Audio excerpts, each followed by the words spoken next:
बिस्मिल्लाहिर्रहमानिर्रहीम। अस्सलाम वालेकुम। जर्मनी की लड़की। मेरे उस्ताद ने जर्मनी से तालीम हासिल की। वो कहते हैं कि शाम को मैं ऑफ़िस में नौकरी भी करता था। जिस ऑफ़िस में मैं काम करता था उस ऑफ़िस में मेरे साथ वाले काउंटर पर एक लड़की बैठती थी। एक दिन वो देर से ऑफ़िस पहुंची और बहुत परेशान दिखाई दे रही थी। मैंने पूछा, क्या कोई मुश्किल दरपेश है? कहती है कि मैं अपने वालिद के साथ मकान में रहती हूँ। मेरे वालिद मुझसे बहुत ज़्यादा किराया वसूल करते हैं। कुछ दिनों से एक आदमी ने इनको ज़्यादा किराया ऑफ़र कर दिया है रहने के लिए।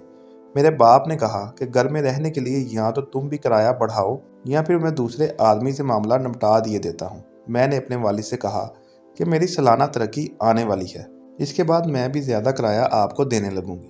2 रोज़ पहले मेरे वालिद आए और कहा कि मैंने उस आदमी के साथ मामला तय कर लिए हैं, लिहाजा तुम अब अपने लिए रहने की जगह का इंतज़ाम किसी और जगह कर लो। मुझे नए मकान का बंदोबस्त करके सामान शिफ्ट करना पड़ा, जिसकी वजह से मैं बहुत थकी हुई हूँ और परेशानी की हालत में ऑफिस पहुंची हूँ। अब आते हैं हम अपने इस्लामी माशरे की तरफ। एक मगरबी माशरा जहाँ बाप और बेटी में कितनी मोहब्बत होती है, और दूसरी तरफ इस्लाम की बरकतें तो देखिए कि इस्लाम ने बेटी को जहन्नुम की आग से परवाना करार दिया है। जब बेटी शादी करके अपने घर से रुखसत होती है, बाप अपनी बेटी को अपनी ज़िंदगी भर की सारी कमाई तो पहले ही पेश कर चुका होता है। फिर इस मौका पर बाप की आंखों से आंसू भी आ रहे होते हैं, माँ भी रो रही होती है, भाई और बहनें भी रोती हैं कि बहन आज जा रही है। वो मंजर बताता है कि दिलों में प्यार है, दिलों में मोहब्बतें बाकी हैं। इतना प्यार दुनिया में बेटी को कहाँ नसीब हुआ था, जो आज इस्लाम और हज़रत मोहम्मद सल्लल्लाहु अलैहि वसल्लम की वजह से एक बाप अपनी बेटी को पेश कर रहा होता है।